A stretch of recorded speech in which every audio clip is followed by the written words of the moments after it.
क्या आप अपनी ट्रेडिंग स्ट्रैटेजी से परेशान हो या आपके पास कोई ट्रेडिंग स्ट्रैटेजी नहीं है तो आप सही वीडियो पर क्लिक किए हो। आज की वीडियो में आप लोगों को मैं यही बताने वाला हूँ कि व्हाट आर डिफरेंट स्ट्रैटेजीज जो आप लोग पेयर अप कर सकते हो जिससे आपका जो ट्रेडिंग गेम है वो एक अलग ही लेवल पर एलिवेट हो जाएगा। सो बने रहना एंड तक, तो आप लोगों को एक्चुअली समझ में आएगा कैसे डिफरेंट इंस्ट्रूमेंट्स आप यूज़ कर सकते हो। And second of all, please like and share and subscribe the video.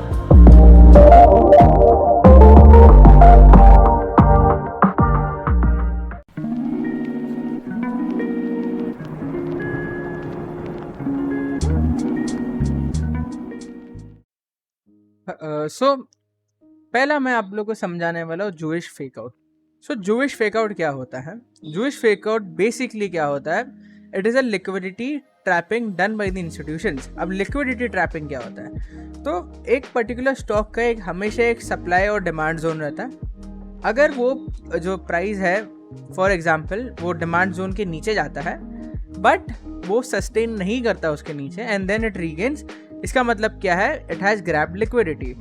मतलब क्या था कि जो रिटेलर्स होते हैं they tend to buy near those demand and supply zones. अब जब रिटेलर्स डिमांड जोन के पास बाय कर रहा होता है तो on the other hand institutions का क्या प्लान रहता है? बिकॉज दे नो कि वो लेवल के नीचे रिटेलर्स का स्टॉप लॉस होगा। दे सिंपली क्या करते हैं, in order to buy large quantities क्या करते हैं वो लोग, वो प्राइस को नीचे लेके जाते हैं एंड सिंपली उसके बाद वो लोग जब स्टॉप लॉस रिटेलर्स के हिट हो जाते हैं और शॉर्ट्स एंटर होते हैं बाय द रिटेलर्स, उसके बाद सिंपली वो जो स्क्रिप्ट या वो स्टॉक को सिंपली ऊपर खींच देता है मार्केट। तो ये क्यों इंस्टीट्यूशंस करते हैं? इंस्टीट्यूशंस ये इसलिए यूज़ करते हैं क्योंकि फर्स्ट ऑफ ऑल उनका पोजीशन साइजिंग उनको बड़ा चाहिए होता है, तो दे नीड लार्जर क्वांटिटीज़। अब लार्ज क्वांटिटीज़ कब मिलेगा? जब बहुत सारे रिटेलर्स का स्टॉप लॉस ख़त्म होगा। जैसे ही समझो अगर मैंने फ्यूचर लिया है सिंजीन का, मैंने लिया समझो 635 पर, ठीक है। अब मैंने समझो इधर ये पॉइंट पर लिया हो मैंने 635 पर। अब मुझे क्या होता हुआ दिख रहा है कि भाई ये मेरा प्रीवियस लो था। अब मार्केट तो स्टॉक तो ये प्रीवियस लो के भी नीचे गया तो मुझे एग्जिट कर देना चाहिए क्योंकि मेरा ये पर्टिकुलर स्टॉप लॉस मेरा हिट हो चुका है। तो मैं क्या करूँगा, सिंपली मैं एज अ रिटेलर मैं इधर एग्जिट कर जाऊँगा क्योंकि मेरा स्टॉप लॉस हिट हो गया है। बट क्या वो स्टॉक उसके नीचे गया? क्या उधर कोई मोमेंटम आया? नहीं। तो इससे कहते हैं जूइश फेकआउट। तो सिंपली क्या होता है, it is levels where institutions easily trap the retailers. तो ये मोस्टली कौन से लेवल्स होते हैं? पहले तो बहुत इंपॉर्टेंट डिमांड और सप्लाई जोन चाहिए। अब देखो ये सिंजीन के लिए बहुत बड़ा important demand and supply zone था, उसके बाद ही ये चीज़ होती हुई दिखी इसके ऊपर। एंड सिंपली अगर आप ऊपर की तरफ भी देखो तो सिंपली ऊपर की तरफ भी उसने वही किया है। On the top side also it has done the same thing. अब आप देखो ये लेवल काफ़ी इंपॉर्टेंट था, ये ब्रेकआउट करता है, दो दिन ऊपर रहता है, पर क्या वो सस्टेन करता है 2 दिन के ऊपर? क्या वॉल्यूम्स आते हैं ब्रेकआउट के वक्त? नहीं आते हैं। इसका मतलब क्या था? मैंने अपनी प्रीवियस वीडियो में भी सिखाया था, effort and result is a most important की फैक्टर जो आपको देखना चाहिए कि वो फेक ब्रेकआउट है कि वो रियल ब्रेकआउट है।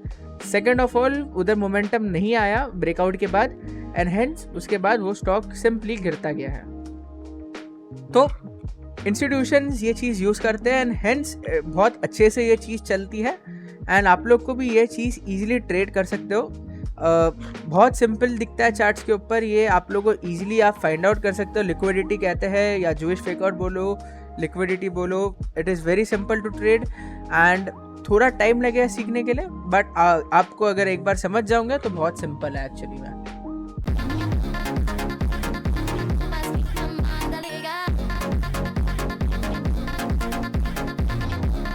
ये जो मैं बता रहा हूँ this is one of the best EMS strategy जो आपको देखने मिलेगा।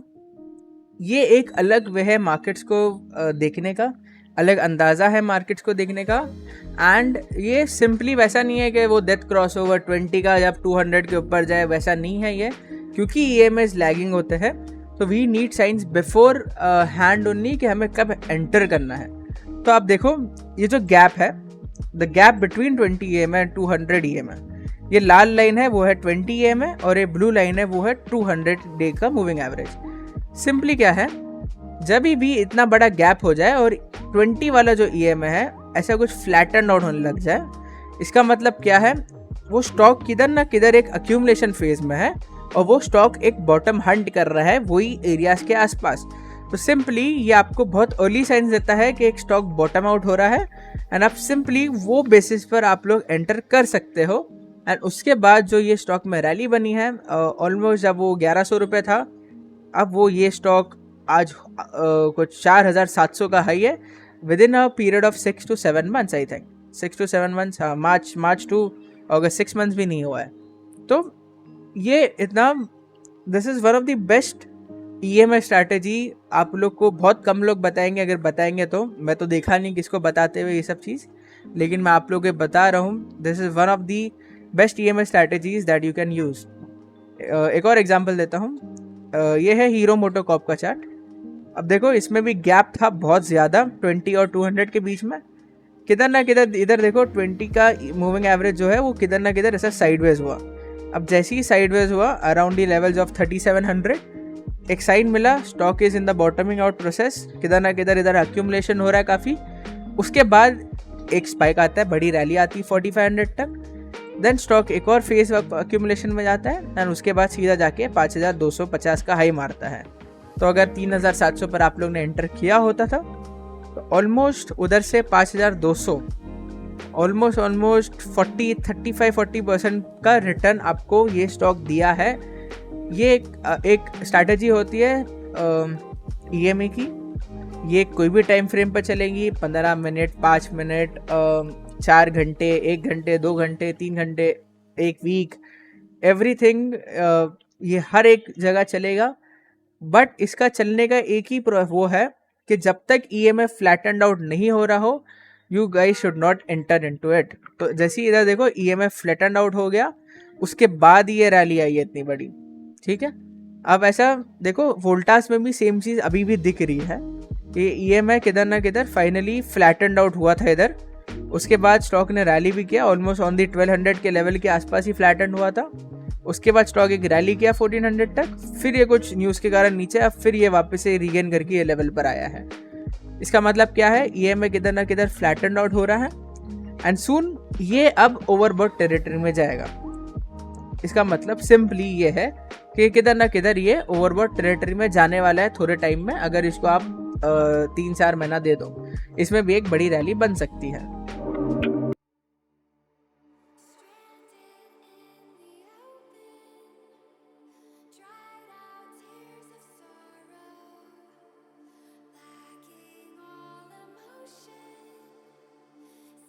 तो अभी भी मैं सिंजिन के चार्ट्स पर ही हूँ।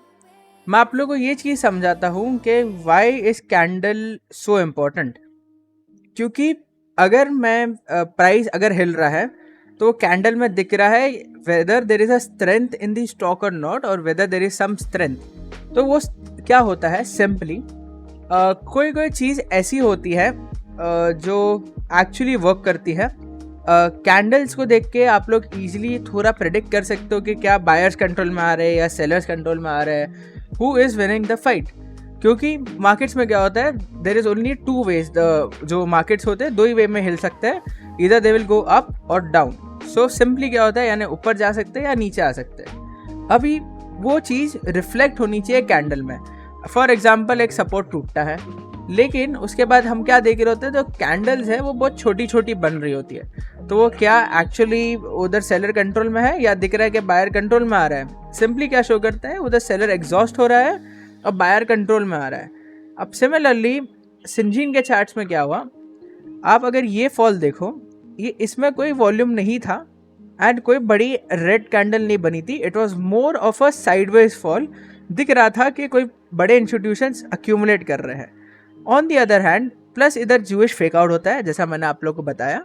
सेकेंड ऑफ ऑल इधर एक मॉर्निंग स्टार भी बनता है। मॉर्निंग स्टार क्या होता है, एक बिग रेड कैंडल बनती है, उसके बाद फॉलो थ्रू रेड कैंडल आना चाहिए, then only we can confirm a break down. But इधर क्या होता है, छोटा विक ग्रीन मार देता है और दूसरी 4 घंटे की कैंडल बहुत बड़ी ग्रीन बन जाती है। इसका मतलब क्या था, नाउ द इंस्टीट्यूशंस के पास जितनी पोजीशन बना सकते थे वो लोग ने बना चुके हैं, एंड देन सिंपली ये स्टॉक को वो पंप कर देते हैं ऊपर तक। एंड ये छोटा मोटा मूव नहीं था, ऑलमोस्ट 620 टू 730 यानी ऑलमोस्ट 100 रुपये के ऊपर का मूव था ये। 15-18% का मूव था विद इन डेज।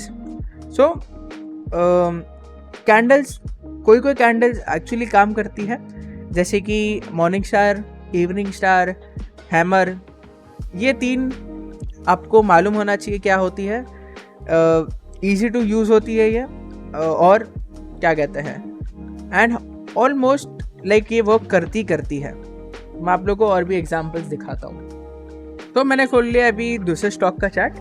सिंपली इधर भी मैं आप लोग को ऐसे 2 कैंडलस्टिक बताता हूँ, कैंडल्स जो एक्चुअली वर्क करती है। फर्स्ट है इवनिंग स्टार। जैसा मॉर्निंग स्टार होता है वैसा ही इवनिंग स्टार होता है। एग्जाम्पल देखो, ये होता है एक एग्जाम्पल ऑफ इवनिंग स्टार, ठीक है। अब ये बहुत स्ट्रॉन्ग इवनिंग स्टार है, उसके बाद स्टॉक काफ़ी नीचे भी जाता है। फिर सिंपली क्या होता है, दूसरी जगह आता हूँ मैं, ये होती है हैमर, ठीक है। अब ये हैमर जो है ये काफ़ी इंपॉर्टेंट है। अगर ये कोई स्टॉक के टॉप पर बनती है इस तरह से, इसका मतलब क्या है, the stock has temporarily topped out, या कोई भी जो फाइनेंशियल इंस्ट्रूमेंट होता है अगर ये ऐसा बनता है, इसका मतलब क्या है, the stock has temporarily topped out, यानी उस पीरियड के लिए वो टॉप्ड आउट हो गया है और उसके बाद एक फॉल वो दे सकता है। तो सिंपली क्या दिखा इधर होता हुआ, एक फॉल आया एंड उसके बाद स्टॉक काफ़ी नीचे भी गया था। तो ये 2-3 जो कैंडल्स होती है ये एक्चुअली वर्क करती है, एंड आप लोगों को डेफिनेटली सीख लेना चाहिए ये सब चीज़ें। एटलीस्ट ये 3 कैंडल्स के बारे में आपको पता होना चाहिए।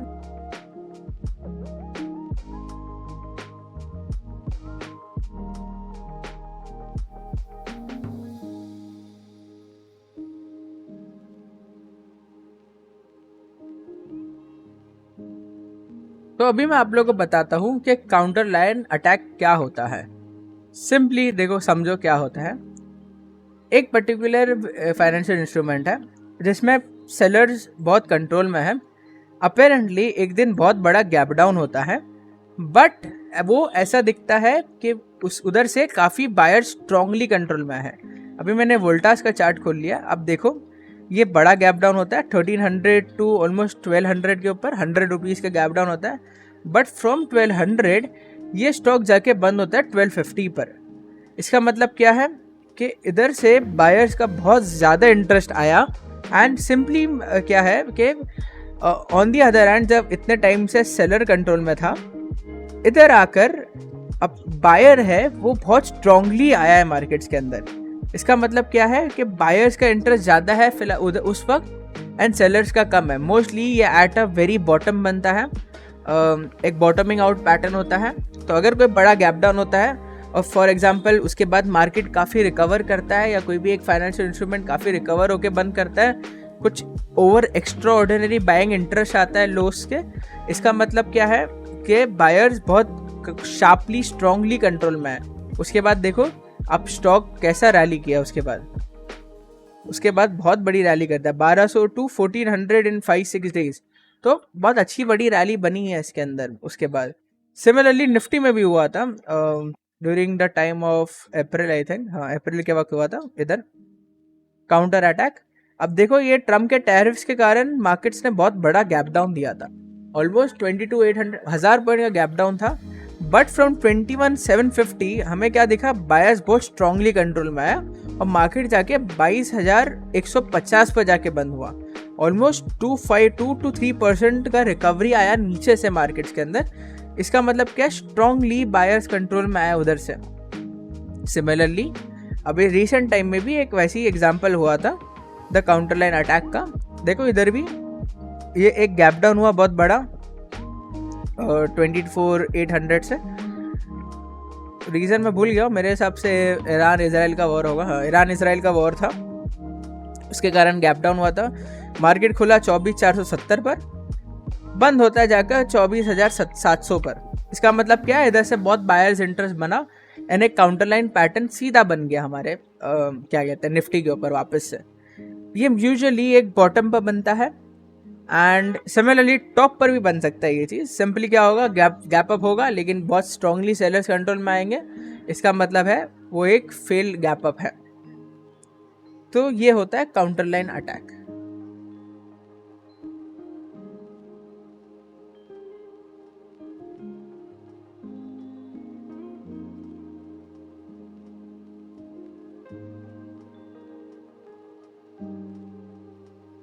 ये है फिब रिट्रेसमेंट स्ट्रैटेजी। अब फिबोनाची क्या होता है? बेसिकली ये एक टूल होता है जो ट्रेडिंग व्यू पर मिलता है आप लोग को। आप सिंपली ये टैब, ये ऊपर वाला टैब खोलकर फिब रिट्रेसमेंट आप लोग को दिखेगा।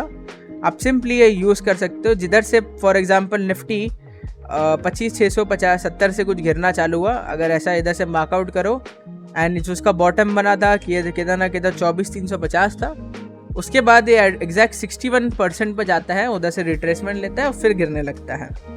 तो इससे क्या आप लोग को फ़ायदा होगा? समटाइम्स जो इंस्टीट्यूशंस रहते हैं वो डिमांड और सप्लाई यूज़ नहीं करते, दे समटाइम्स यूज़ फिबोनाची। तो मैथमेटिकली क्या होता है, जैसे कि फॉर एग्जांपल एक निफ्टी है हमारा, वो 1000-1200-1300 पॉइंट गिरा, उसको डेफिनेटली 650 पॉइंट का पुल बैक मानना पड़ेगा थोड़ा, उसके बाद ही वो अगर फॉल कंटिन्यू करना है तो वो कर सकता है। या वो हो सकता है, अभी देखो जैसा निफ्टी नीचे आ रहा है, हो सकता है ये ऐसा जाए इधर और मे बी इधर से रिकवर कर जाए, फिर वो हमें नहीं मालूम है। लेकिन मे बी ये लो डेफिनेटली वो एक बार टच करेगा वापस से ये लो के आसपास, या ये लो के पास आके रुकेगा वापस से, या वो ये लो को थोड़ा तोड़ के नीचे जाके फिर रिगेन करके ऊपर जाएगा। तो ये होता है फिबोनाची। तो अगर आप लोगों को दिख रहा है स्ट्रांगली किधर से एक रेजिस्टेंस लिया हो निफ्टी ने या कोई भी एक इंस्ट्रूमेंट ने फाइनेंशियल, उसका मतलब है कि वो इंस्टीट्यूशन है वो पर्टिकुलर वो लेवल से शॉर्ट कर रहे हैं उसको, एंड उसके बाद डेफिनेटली वो चीज़ नीचे जाने ही वाली है। एंड ये बहुत स्ट्रांग होता है क्योंकि ये एक्चुअली क्या कहते हैं, इंस्टीट्यूशंस काफ़ी यूज़ करते हैं कभी कभी इसे, एंड स्ट्रांगली वो लेवल से कभी कभी बाइंग और सेलिंग आती है। एंड ये क्या कहते हैं, बहुत लोग को पता है, आई थिंक ये स्ट्रैटेजी सबको पता है, फिबोनाची सब बताते हैं, तो मैं सोचा मैं भी बता ही देता हूँ। काम आती है कभी कभी, कभी मोस्टली काम कभी कभी आती है काम, कभी कभी नॉर्मल सप्लाई डिमांड जोन से काम आते हैं मोस्टली तो, बट कभी कभी इंस्टीट्यूशन ये लेवल से भी शॉर्ट करते हैं और लॉन्ग करते हैं, तो इसलिए मैं सोचा बता देता हूँ।